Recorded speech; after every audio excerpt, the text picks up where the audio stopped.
Asiphinde sikubingelele sinamukele ngaphansi kwe-YouTube channel uSiba Luka Zulu. Kwisifundo sethu sanamhlanje sizobheka izaga. Ziyini-ke izaga?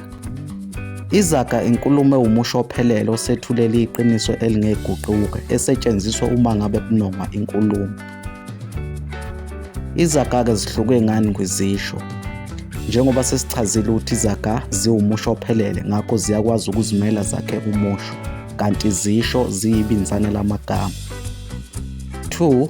Izaga azikwazi ukuguquka nenkathi. Izaga zihlale njalo zikule nkathi ekuyo, azikwazi ukuguquka, kanti izisho ziyakwazi ukuhambiselana nenkathi. Ake sihambe-ke sibheke izaga ezimbalwa nezincazelo zakhona. Isaga sokuqala esizosibheka isaga esithi akudoko ligayelwe mina. Lesi simo-ke sokukhuluma sisho ukuthi akundaba yami leyo. Isaga sesibili esizosibheka isaga esithi bungachitheka bugayiwe.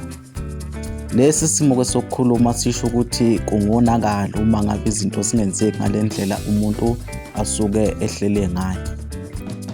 Isaga sesithathu esizosibheka isaga esithi bungangamanzi okuphala izikhumba. Lesi simo-ke sokukhuluma sisuke sisho izinto eziningi kakhulu eziyinsada uma ngabe kuwutshwala kuthiwa bungangamanzi okuphala izikhumba. Uma ngabe kungabantu kuthiwa bangangamanzi okuphala isikhumba, kodwa sichaza izinto ezisuke ziningi kakhulu. Isaga sesine sizosibheka isaga esithi isinamuva liyabukwa.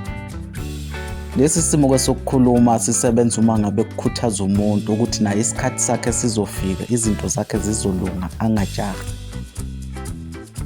Isaga sokugcina sikuphathele sona isaga esithi elokufa litsheli. Lesi simo-ke sokukhuluma sichaza ukuthi into embi ingakwehlela noma inini. Kusho uma ngabe umuntu ehlelwa into embi engalindele ukuthi ingamehlela. Asibonge ukuthi ube ingxenye yombukiso wethu namhlanje. Asiphinde siqanxe ukuthi usubscribe ngaphansi kwe-YouTube channel, ushiye uphala wakho lapha kuma-comment, uphinde ulike nevidiyo yethu namhlanje.